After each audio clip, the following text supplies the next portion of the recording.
আসসালামু আলাইকুম রহমতুল্লাহি ওবরাকাতুহু। আশা করছি আপনারা সকলে ভালো আছেন, সুস্থ আছেন। আপনাদের সকলকে জানাচ্ছি আন্তরিক শুভেচ্ছা, প্রীতি মোবারকবাদ। সুপ্রিয় দর্শক শ্রোতা, ফেসবুকে ফয়সাল হুজুর নামে আমার যে পেজটি রয়েছে সেখানে আপনারা অনেকেই ইনবক্স করেছেন এবং সেখান থেকে নাম্বার নিয়ে অনেকে আমাকে ফোন করে জিজ্ঞাসা করেছেন, হুজুর আসলে কিভাবে চলতে পারি, কিভাবে চলাফেরা করলে জিন আমাদের উপর আক্রমণ করবে না, এবং জিনে আসলে কাদেরকে আক্রমণ করে এই বিষয় নিয়ে আপনারা অনেকেই আমাকে ফোন করেছেন, মেসেজ করেছেন। এই বিষয় নিয়ে আসলে বিস্তারিত কোনো আলোচনা আমার পেজটিতে নেই, এবং আমি এই ভিডিওর মাধ্যমে বেসিক কিছু আলোচনা করার চেষ্টা করব, যেটা আলোচনা শুনলে আপনারা অনেকেই আশা করা যায় জিনের আক্রমণ থেকে রেহাই পাবেন এবং আপনার চলাফেরার মধ্যে একটা পরিবর্তন চলে আসবে ইনশাআল্লাহ। আপনি একটা বিষয় জানতে হবে আপনাকে, সেই বিষয়টা হচ্ছে যে উড়াধুরা চলাফেরা, লাগামহীন চলাফেরা, এই চলাফেরা আপনাকে বন্ধ করতে হবে।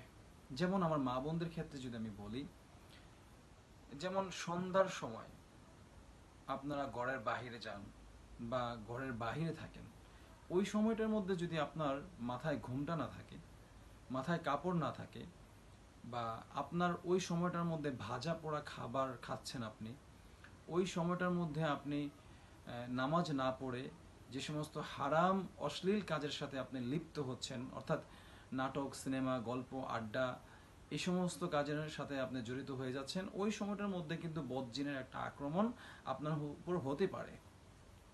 এরপর অনেকেই প্রশ্ন করেছেন, হুজুর আমল করতেছে, দিনদার মানুষ, পরহেজগার মানুষ, এই মানুষগুলোর উপরে কেন জিন আক্রমণ করে বা বদনজরের আলামত দেখা যায়? দেখেন, এটা গভীর থেকে গভীরতম একটি উত্তর, সেটা যেটা আমরা অ্যানালাইসিস করে পেয়েছি। মানুষের পৃথিবীর চক্র, পৃথিবীটা অনেক গোল, এটা ঘোরাফেরা করে। পৃথিবীতে শুভ শক্তি, অশুভ শক্তি দুটোটাই কিন্তু বিরাজমান। তো অনেক সময় হালকা রাশির মানুষ, রাশি বিষয়টা নিয়ে আলোচনা আবার ব্যয়বহুল আলোচনা, এই বিষয় নিয়ে আমি আলোচনা এখন করব না। হালকা রাশির মানুষ, যেমন ধরেন তুলা রাশির মানুষ, কিন্তু তারা চোখ বন্ধ করলে জিন দেখতে পায়, অনেক সময় তাকানো অবস্থায় জিন দেখতে পায়। তো কিছু মানুষের শরীরের বডির অ্যাক্সেস, জিন প্রবেশ করার জন্য এই অ্যাক্সেসগুলো অনেকটাই দুর্বল, অর্থাৎ এটাকে বলা হয় এই মানুষরা জিনকে সহজে দেখতে পাবে। জিন অদৃশ্য শক্তি, এদেরকে সবাই দেখতে পায় না, যারা দেখতে পায় এরা সাধারণ কোনো মানুষ না, এটা আপনাকে বুঝতে হবে।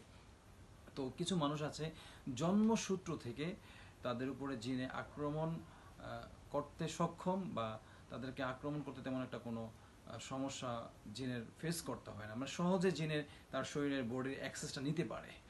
এটা অনেক ব্যয়বহুল আলোচনা, আপনাকে বেসিক আমি একটা ধারণা দিয়ে দিলাম। অর্থাৎ পুরুষদের ক্ষেত্রে অনেক সময় বদ নজরের কারণে বা তাদের সমস্যা যেটা ফেস করে, রিজিক পর্যন্ত বন্ধ হয়ে যায় বদ নজরের কারণে, সেটা জিনের হতে পারে, মানুষের হতে পারে। অর্থাৎ আপনার লাগামহীন পাগলা ঘোড়ার মতো চলাফেরা, আপনি ওয়াশরুমে গিয়েছেন, দোয়া পড়েন নাই, বের হয়েছেন, দোয়া পড়েন নাই, ঘুমের মধ্যে বোবা জিনে ধরে আক্রমণ করে, কেন করে? দোয়া পড়েন নাই, দোয়া দুরুদ, অর্থাৎ মাসনুন দোয়ার আমলগুলো আপনি যতক্ষণ পর্যন্ত না করবেন, আর লাগামহীন পাগলা ঘোড়ার মতো আপনি বিভিন্ন জায়গায় ছোটাছুটি করবেন, আপনার জীবনের চলার ক্ষেত্রে কোনো পিছুটান নাই। মানে পিছুটান বলতে আমি এটাই বোঝাচ্ছি, আপনাকে কেমন যে টেনে ধরবে, রশি টেনে ধরবে, এই ঘুড়ি আকাশে ওড়ে, সেটা কিন্তু একটা নিয়ন্ত্রক থাকে। তো আপনার জীবনের নিয়ন্ত্রক আসলে কে? আপনাকে কেউ নিয়ন্ত্রণ করতে পারতেছে বা করতেছে কেউ? যদি না করে থাকে, তাহলে একজন মুরব্বীর হাত ধরে আপনি আমলের লাইনে এগিয়ে যান, ইনশাআল্লাহ আল্লাহ সুবহানাহু ওয়া তাআলা ইনশাআল্লাহ আপনাকে দুষ্ট জিন বদনজর থেকে হেফাজত করবেন। অর্থাৎ মোট কথা হচ্ছে আজকের ভিডিওর, আপনার লাগামহীন পাগলা ঘোড়ার মতো চলাফেরা করলে আপনার জীবনের মধ্যে অবনতি হবে উন্নতির চেয়ে।